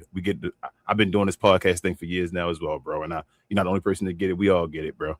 We see the comments. I go through Twitter. It hurts my feelings going through Twitter and watching shit because half the comments when I go through Trick and all that stuff, the videos of that is just hateful white people just hating shit. I mean, you don't have to apologize. The other white people that understand what's going on, they say it too. So you don't have to apologize to them, bro. The IWC do hate them. And I don't even want to go to the white people because I want to go to you as well, Kyle, what you talked about. It's the black folks, bro. It's the black knucklehead mofos that be the ones that be standing up in these comments behind people that oh my God, I love Rhea Ripley. I love him so much, but be calling to say shit like Lash Legend look like a man. Or Jade Cargill look like a man. Or Bianca Belair. I don't see anything in them, but a run up and down for Liv Morgan and all that stuff. Yeah, bro, I see it too. It disgusts me because they won't stand for themselves, like you said. You'll see other people standing for themselves all day, but we just stand for everybody else but ourselves. We destroy ourselves. We'll laugh at ourselves or call ourselves this and this and this for that. I never wanted this show to be where we just upbring black people because they just black. Like I do. I'm always gonna root for somebody because of they black, but I'm never gonna bullshit you about somebody being a great wrestler or entertainer because they black. Like I told you, Apollo Crews was getting this money forever, and I was all up. Hey, Apollo, do your thing, bro. Applause to you. I'm glad that you did make your money for all those years. But at the end of the day, I knew the writing was on the wall. I knew if somebody was gonna get cut, Apollo Crews was one of the dudes probably gonna get cut. It is what it is. I'm not sitting here crying about it because it is what it is. But I'm gonna talk about this shit though because they do this. It's nasty. The Jade Cargill hate. Jade Cargill better than Rhea Ripley. Jade Cargill just to look better than Rhea Ripley. She a better specimen. She's stronger than Rhea Ripley. It is what it is. Y'all gonna hate. She is the truth. That's the reason why TKO and all them wanted her, because she looks like something that just you see on a movie and all that stuff. Rhea could never be that. I'm sorry, Rhea. You know what it is. You're going through your problems right now. This ain't even a shot at Rhea Ripley. That's just because she's badass. Jade Cargill was badass. Lash Legend is a fucking Amazon. The definition of an Amazon that plays sports and all that stuff. Look just like a lady. With the definition of what you think a lady got. All these fucking ladies on the screen right here. Like you said, got men in a crazy, serious relationship. 2 of the women are married and the other one is engaged to be married pretty soon this year. These strong black women. Bianca Belair in the face is one of the prettiest motherfucking ladies on the roster. What are we talking about? These women are spectacular, athletic, and like specimens, creatures. Just I don't know what to give them. I can't even say that. I can't express the words of what these ladies doing. And I love it. So for these white people to fucking hate, and these black motherfuckers that hate as well, I'm sorry. I ain't even sorry for my language. Just go out to all y'all. Come in the comments, like, dislike, comment, come back. I'm gonna come back and say my piece to you because you always gonna shut the hell up because I'm gonna say what I gotta say in my facts. Bro, never apologize. Do your fucking show. It's Black Couch Booking. People gonna hate you for saying you Black Couch Booking, bro. For no reason but just to fucking hate. Don't apologize to these people. Do your podcast. Let them be fans and watch your shit, bro. Your shit is spectacular. You call it like it is and you try to keep the peace. But these motherfuckers are hateful. We live in a time and a day and age when it's like that. And we all know this. We know this, man. So you go through it and it's freely. Motherfuckers with check marks that's saying hateful shit in Twitter. With check marks. What a picture now. They don't even give a hell because they don't care. We know what time it is, bro. It's ugly. But don't do that to the brothers that do that shit and fucking go hard at these ladies and disrespect these ladies when they changing it up, changing the game. The people that disrespected Naomi for forever and shit, that she wasn't good enough. Y'all called her ugly because she like wearing a fro. I remember that dumb shit. The people that go at Bianca Belair and all that shit because of her breasts. The people that go at Jade Cargill for no fucking reason at all. I don't even know why you can do it. She's the perfect women's wrestler there is. If you say Randy Orton and you say, hey, what's a professional wrestler as a man and all that stuff, you drew up a Randy Orton. As a lady, you drew up a fucking Jade Cargill. And Lash Legend, like I said, is just a different beast. She's just a natural fucking beast. Where it don't seem like she got to do much. She just is that. She's an Amazon. And she beat all of you motherfuckers' ass to be talking that shit probably. All 3 of these women. I'm tired of this shit, bro. It's nasty. And I ain't going to fight back. I ain't going to sit back. If I'm angry black man, I'm angry black man. Hey, it's Martin Luther King's and it's Malcolm X's. I don't give a fuck. But I'm not going to sit here and let y'all disrespect these ladies. These ladies are fucking legendary. This shit is ran by black people and it's still not even ran by black people. We're not the majority in this shit. It's just the cream rises to the top. They finally got the chance to fucking showcase what they can do in front of your eyes on this TV, on Raw, SmackDown, NXT, or wherever the hell it is. And look what happened. They drain aura from motherfuckers like they always do because you can't be them better than themselves. Hey, Seth Rollins, you want to do this shit and look like this? You can't be Trick. Hey, Brock Lesnar, you want to eat corn and all that shit and talk? You can't, Batista, you can't be Oba. Hey, Jeff Hardy, you cool and all that shit. You like singing and all that shit. You'll never be Javon Evans. I don't give a hell, bro. What the hell Carmelo can be over to HBK? Let's stop this because you hate. You hate because you know what's about to happen. It's like any other sport. We get denied long enough in basketball. When they allow us there, what the hell it become? We get denied so long in the NFL. When they allow us to be quarterbacks and shit, what the hell it become? They denied us in fucking boxing. When they allowed us, what the hell it became?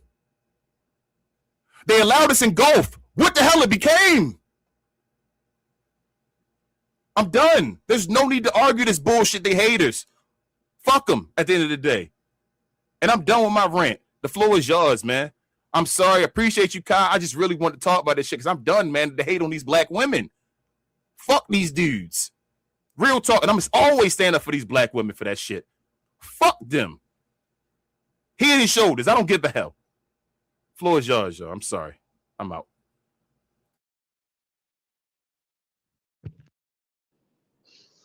I'll get it for the I guess queen if you want to say something. yeah, go ahead. Okay, yeah. No, go ahead. As a black woman, I'm gonna say this because it's the gaslighting, because I did watch Kai's video and he emphasized the gaslighting. So as a black woman, I over the years, just as a normal person, not even as a celebrity or anything like that, have gotten lots of hatred from especially white men for existing in what they want to consider their sector. And wrestling is something that, again, they consider their sector. And if we're not being sexualized, we don't get to be there.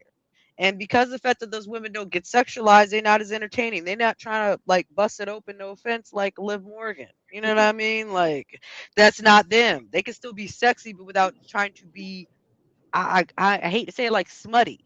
Like, and I hate saying that 'cause I'm not about slut shaming. But the reality is that black women always got to work harder to exist in those spaces, especially spaces that are dominated by non-black people. And up until the recent history, wrestling has been dominated by non-black people. And that they'll always get a different kind of reception, even if they were to do the same thing as those non-white people. So back to hinge off of your point, King, all those women could beat their asses. I have no doubt in my mind that if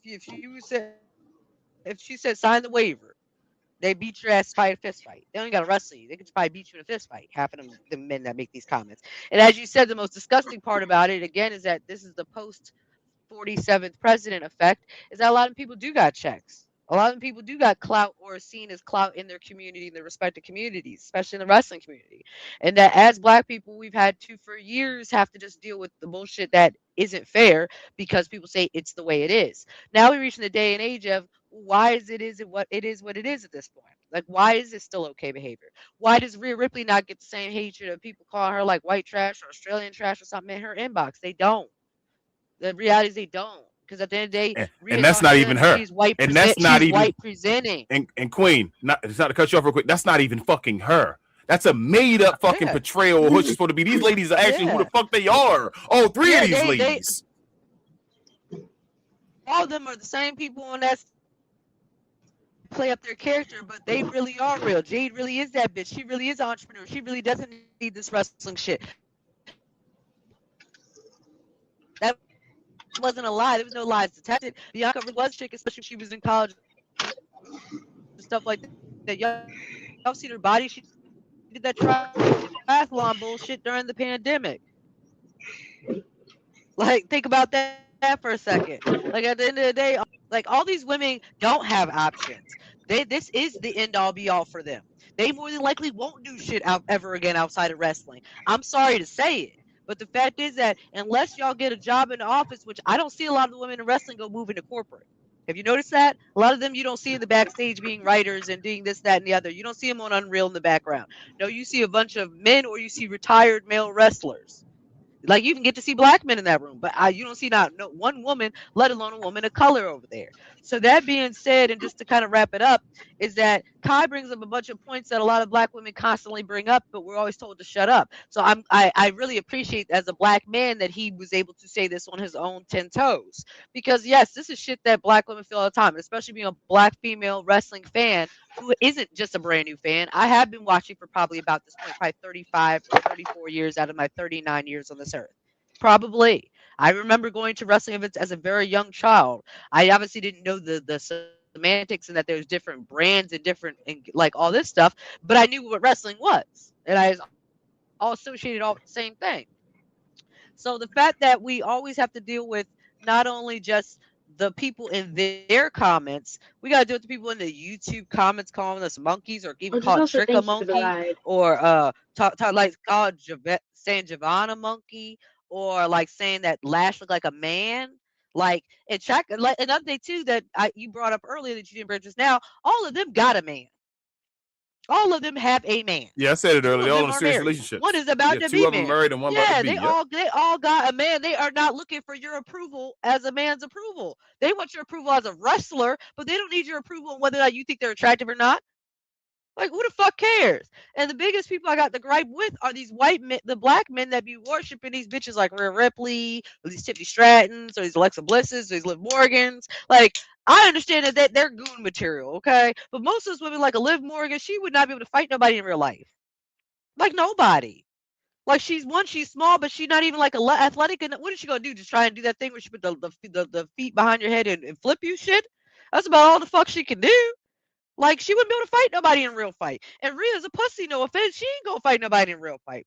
It's always the women that be the strongest. Is the issue is that if we had this is what I really believe. If we had a black woman character that was like a ditz, like I think that was it too. Is when Naomi was doing her lighted up thing, she was kind of like not lighted up, you know what I mean? When she had her glow, her let's glow shit, she was like, yeah, I'm cool, I'm fun. So she didn't really get like as much hatred per se about her character, but it was more about her look. When she became Warning Naomi, they all just shut up and watched her. They didn't know how to respond to her because you saw her as the nice person. You saw her flip on your ass. These other ladies besides Bianca have all come in as like, bitch, I am her. And what about it? At the end of the day, Bianca even came in as a, hey, it's the EST, you guys like me. And then when she's on NXT, she started kind of developing her more of her character to being like sassy. She was a heel. She was a big. Yeah, she was a heel on NXT. That's what I'm saying. So yeah, exactly. Like before all that, it's like we look at this point of view of because they're not nice and like all supposed to be like rainbows and shit like that. Like even if they had a goth black girl, she would kill it right now. Like she would kill it right now because she still have the same confidence as these ladies. And all these ladies are kind of very different personalities. Lash is obviously a little bit more of a girly girl. Jade is a little bit more, she leans more on her masculine but makes it feminine. And Bianca, like she tries to be a lot feminine outside of here. So again, a lot of the shit be coming from places of insecurity. That's really the main point I want to make. It all comes from insecurity. Is that if these bitches were like other women and they were like, oh hey, it's me, you really want to like me, tee, then y'all be like, oh, she's so innocent, we like her, but she still like looks weird or she looks masculine. Y'all would find something. They try to find reasons, like you say. They try to make something. They try to find reasons, and it just make them look dumb. It is what it's like. I've seen multiple people on Twitter, and then Mr. Green, the floor is yours, on Twitter talking about Sami Zayn. Sami Zayn, Trick Williams is so racist. He keeps calling Sami Zayn the gingerbread man. I'm like, you fucking idiots. It ain't only white people that's fucking gingers. I wish you fucking knew the world and knew more than your fucking only little bubble and shit, you ignorant motherfucker. I hate them so much. They so ignorant. Well, what if Sami Zayn should be able to call him a nigger and all that shit and they cut the comments off and shit? I'm like, why the hell? What they got to do with him? What the fuck are you talking about? Sound crazy. You sound crazy. What the hell are you talking about? Saying that shit. It's like it's crazy. I told the one dude. Wearing the I showed the one dude. They're talking the blonde wigs, and I'm like, but she wear a gray wig. I showed the one dude. I went to Google and I said, you know what? I'm gonna go far. I'm gonna find an African for you with red hair. Sent it to him right. I said, I'm gonna do what fucking Google could have did for your ignorant ass because I'm gonna be Google for you this one time. Sent it to him and sent that shit. He had nothing else to say. Like you fucking idiot, Mr. Green. Go ahead, bro. Well, let's go with this because I like to get multiple perspectives, especially on a show with multiple people. I respect your viewpoint. I respect Queen's viewpoint. I'm going to then go and first and foremost give shout outs to Jacqueline. Yeah, girl. I can only imagine what you've been through. Fuck yeah, bro. I'm gonna shout out to Jazz. Yep. The first like formidable, strong woman that I've seen in quite some time. I can only imagine what you've been through, and this is just since like the 90s. You know, I know it was others in other time periods and all this stuff, but this is just relatively recent. You know, so I'm gonna give love to that one 4 horseman woman that said, you know what, me and Naomi, we gotta get up out of here because y'all not doing this right. Shout out to Sasha Banks. And all she's doing is cashing in and winning titles at the titles. The talent is there. That's undeniable. I want to give a shout out because y'all mentioned those 3. Shout out to the ones that's next. Shout out to Kalani. You know, you about to get married. Shout out to you. You're a beautiful black woman. that can do any move that you can think of, any flip that you want to do that somebody else done did. She can do it. Yep. I'm gonna give love to Kelly Armstrong. You're the newest one. You know what I'm saying? You the one that came out the performance center. They chose you. You know what I'm saying? Like you have the full package. And you about to show the world what you can do. So yeah, I mean, I love that. Shout out to Jada Parker. You know what I'm saying? Like you shown what hard work and diligence can do. You literally reinvented your character a few times to perfect it. You know what I'm saying? That's hard work. That's grind. You know what I'm saying? And you didn't get cut. You know, so some people see something in you in a sense. So this is the old, and this is the new. You guys brought up the present, and then let's talk about the present. You know, and it's just it is what it is when it comes to this world. And they, if you publicly can say something, then you publicly get called out. If you felt the need to hit send, then it is what it is. We are on public display at this point. So please don't take offense to anything that my counterpoints said. Matter of fact, let me scratch that. I hope you take offense. Yeah, you got. Wait, I got you, bro. I got you. I'm already there. You was about to go through your soft point again. And we just thought that. Oh boy, it's called setup. You messed up my setup, my bro. I got you. You feel me? I hope you take offense to everything that was said because it was aimed right towards you. You feel me? So it's like, you know, these ain't warning shots. These are 4 shots at you. Like, what credence do you have to say anything negative about what you see in front of you other than, hey, I don't like her because I just don't feel the way she wrestles? That's okay. That's your opinion. But when you start to get personal, then that's a problem because we don't get personal when it comes to other people. We don't get personal when it comes to Rhea Ripley and the fact that they giving her everything. The fact that she went and took Bianca and EO's spot. We didn't take that personal. We just were like, damn, like y'all gonna let her get away with that? I guess y'all is. Like, all right, whatever.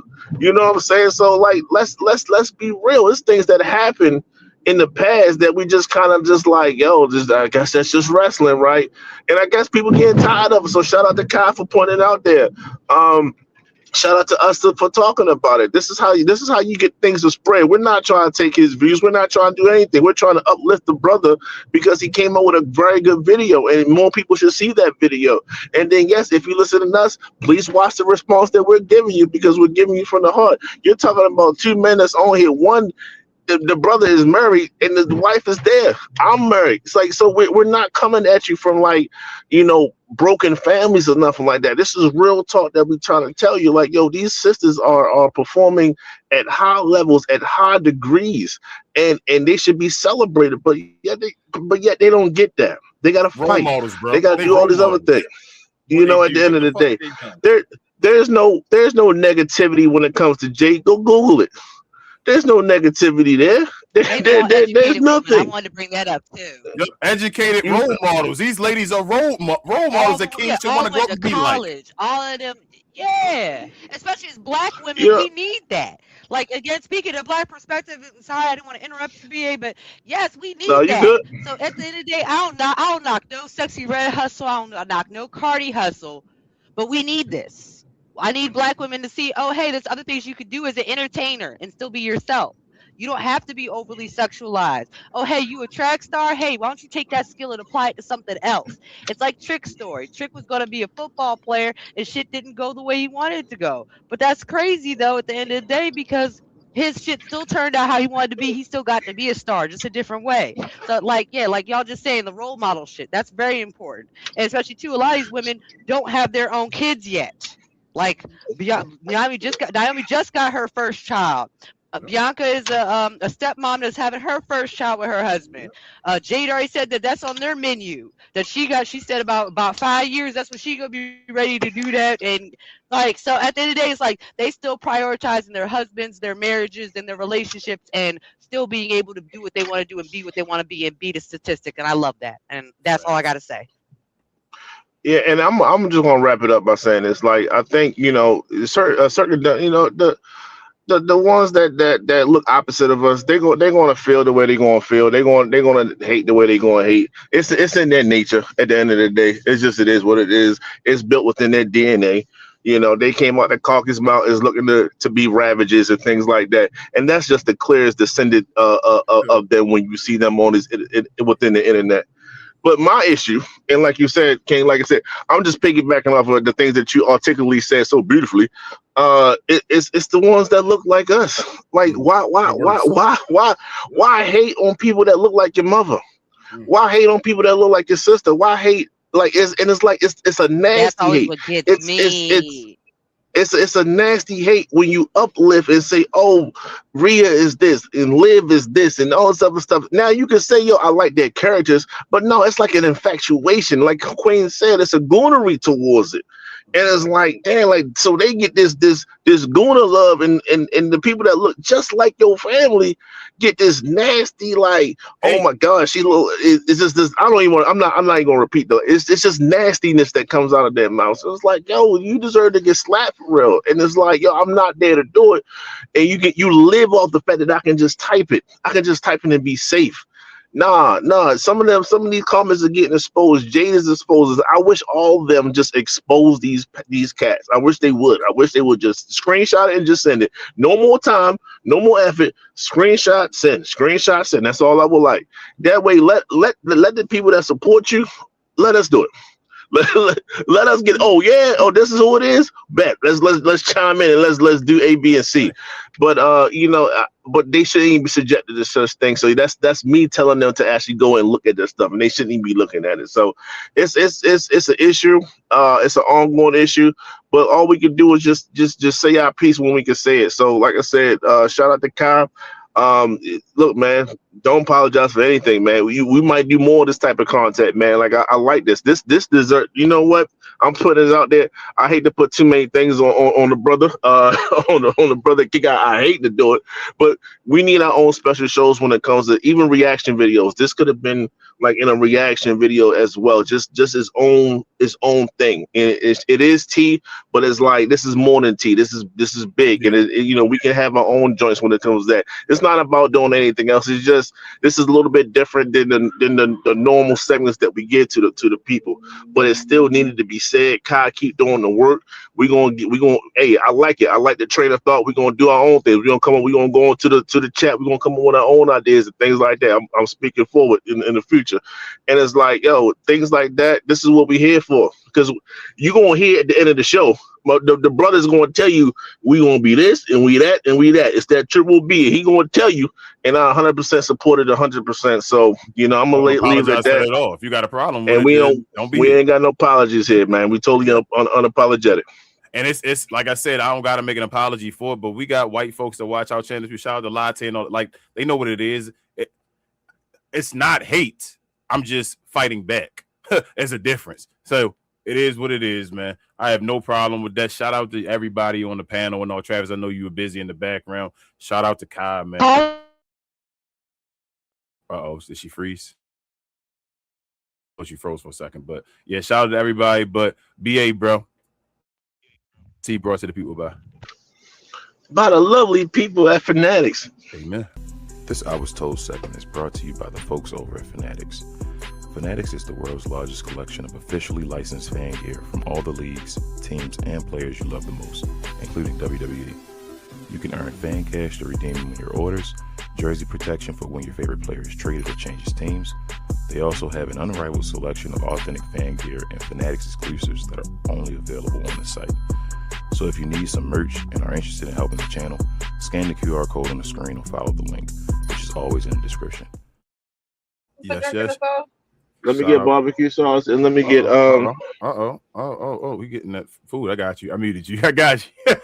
But shout out to Fanatics. They definitely handled their business this week, and I know they love Danhausen and all. If you're interested in any WWE products or WrestleMania stuff that just happened over the last weekend, use the link that was on the screen. It's also in the descriptions. You can use that, help the channel out, get all your WWE merchandise and all through Fanatics and help us out if you give us a chance. But thank you so much. We got one question I'll get to you real quick. So let's get to the questions and comments.